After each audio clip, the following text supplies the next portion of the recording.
Olimpiada ishtirok etish sportchi uchun sharaf va g'urur. Biror unda g'olib sovrindor bo'lish yaxshigina daromad ham degani. Xo'sh, 2026-yilgi qishki Olimpiada sovrindorlariga kim qancha pul va'da qilgan?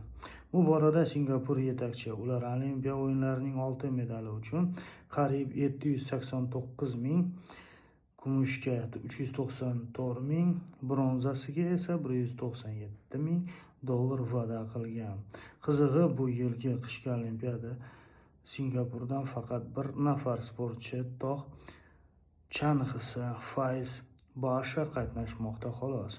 Mezbon Italiya ham o'z sportchilariga yaxshigina mablag' va'da qilgan. Oltin yutgan 210 ming, kumush sohibi 105 ming, bronza egasi esa 70 ming dollarlik bo'lib oladi.